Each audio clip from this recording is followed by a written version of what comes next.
Hello there, writers on the storm. I have been a comic book writer since 2011, and while I admittedly have not changed the industry as we know it, I've had a lot of fun. I've met a lot of cool fans as well as potential writers who want to write their own comics. And initially, they always tend to ask me, how do you write a comic book script? Now, this may surprise you, but unlike other art forms like film, TV, and stage scripts, there's not one completely universally accepted method of writing a comic book script. So that got me thinking about doing videos about the creative side of making comics, as well as I will do videos discussing the business and unfun parts. But let's primarily focus on the creative side of doing a comic book. Now, like I said, there is not one method. What I'm going to be talking about is my method on how I do it. And hopefully this can help you learn how to create a comic book. And over the course of making a whole bunch of videos about it, I hope to learn a few things from you guys as well. This is going to be a little bit of a give and take. So, let's get started. Number one, the plot. Yeah, pretty important. What do you want to do with your story? What's the beginning, middle, and end?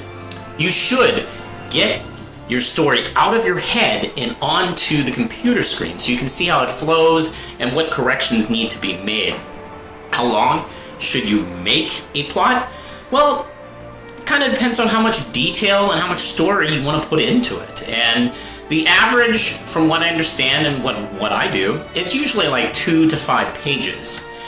And I have seen people go as few as 1 page all the way to 30 pages. Essentially, you do you. There's no right or wrong. Now, this is a first page of the 2-page plot I wrote for a Honeycut one-shot, which now nicely explains in prose form what I wanted to do with the issue. Now, let's talk about step number 2, and that is the outline. Now, this is how you map out the page length of your comic. You should essentially plan how many panels and pages each scene will be as they lead into each other until the very end.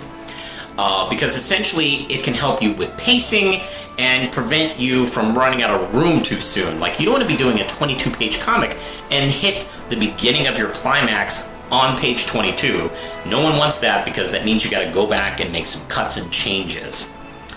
I know some of you are asking, won't this limit my creation process? And my answer is no, because you're the one doing the creating. This is simply a guide to help you map everything out appropriately.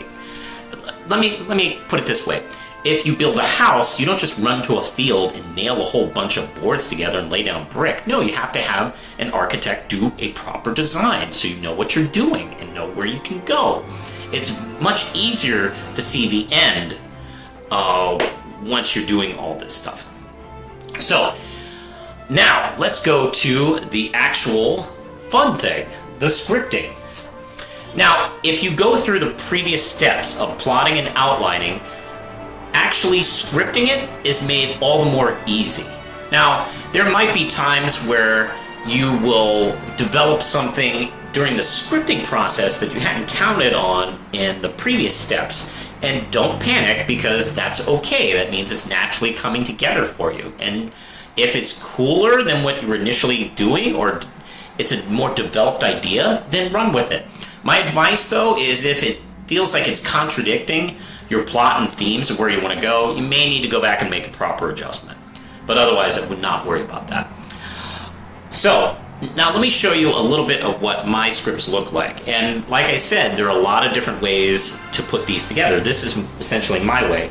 I like to put a header right here where it says panel first. This one is page 5, and right after that is panel 1. And then after that, I put the description of what I have in that particular panel, and then any dialogue whatsoever right after that. Now, this is not the only way to do it. I've seen people do like grid format. I've even heard people like Kevin Smith do a film script format, which I feel like is more difficult for the artist to read. And that's something you need to remember is, unless you're doing the art, someone else needs to read this and be able to imagine it in their mind before they start laying down the pages. So keep that in mind. You need to be as descriptive as possible. And also play to your artist if you know who your artist is going to be, that is. All right, now, number 4, the second draft. Okay, after you've done with your script, you're not done. Read the script. After you've read the script, get someone you trust or someone you consider to be an editor to give the script a read through. Always get a second pair of eyes on the script because they can always spot something you don't.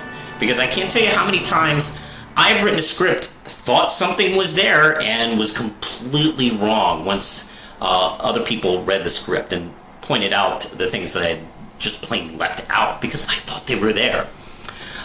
They can also, help prevent you from doing any kind of grammatical issues or just any kind of plot holes.